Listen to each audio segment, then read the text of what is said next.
Lights, camera, action. It's been over a year since most live theater productions were shut down by the pandemic. Merrily Players, Durango's community-based theater company, were able to take advantage of the hiatus to transform a warehouse into a permanent home for the company. You're watching the Local News Network, brought to you by San Juan Basin Public Health and Tafoya Barrett and Associates. I'm Wendy Graham Settle. Merrily Players is a local theater company that's been housed in Durango for 30 years. Merrily Players, before finding this space, Merrily Underground, has been essentially a traveling company. We have found different spots all over the county to do shows, up at the fort, out at James Ranch, at the Old Fort Library. So we've been a found space theater company for an extremely long time, which has a whole lot of merit, right? Being able to do a play about like a Shakespearean summer play out in nature has its value. As a found space company, Merrily Players directors Mona Wood Patterson and Charles Ford were constantly on the lookout for places to perform, often asking places with for sale or for rent signs if they could use the space for a few months to put on a production. Ford was on one such expedition in the tech center when he saw a for rent sign on an old warehouse across from the recycling center.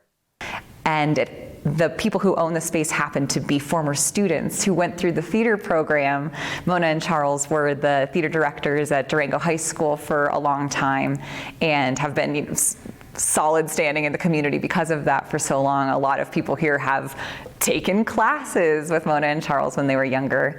And it happened to be that this person was a former theater student of theirs, and they were so excited with the notion of bringing a new theater space, a new performing venue to Durango. And when they first walked in here, there was this sort of sense of, oh wow, I think we might have something. I think we may have found home. Over the last year, Ford and Wood Patterson have worked to transform the space into a functional theater space with a main performance area as well as rooms to store extra props, costumes, and equipment for the company. On October 1st, Merrily Underground opened its inaugural play with a full cast and company to a sold-out theater.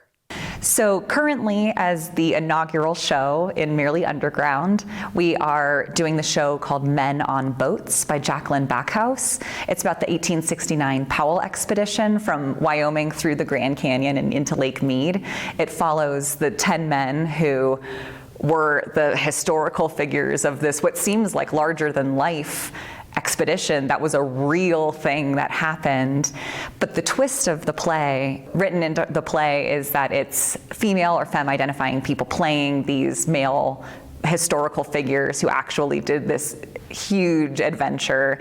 We wanted the notion that opening a theater and a huge unknown expedition felt very parallel in our artistic choice making. The fact that they wanted to pair such a deeply ensemble and community-based show with the notion of bringing in all of our extended community for a new adventure of our own just felt sort of right. After Men in Boats, the company will perform All Together Now, a musical celebrating being back together and all things musical. The musical comedy Murders of 1940, a musical murder mystery, The Children, a dramatic play, and Matilda, the musical. Merrily Players is excited to be back performing live and are looking forward to how their new space will provide many opportunities for community involvement. We as a company want people to feel welcome, included, inclusive. I would say that the thing that we would want anybody coming into this space to feel is at home as we finally do. To buy tickets, check dates for upcoming shows, or to learn more about Merrily Players, visit their website at merrilyplayers.org or follow them on Instagram at merrily_players_Durango. Thank you for watching this edition of the Local News Network. I'm Wendy Graham Settle.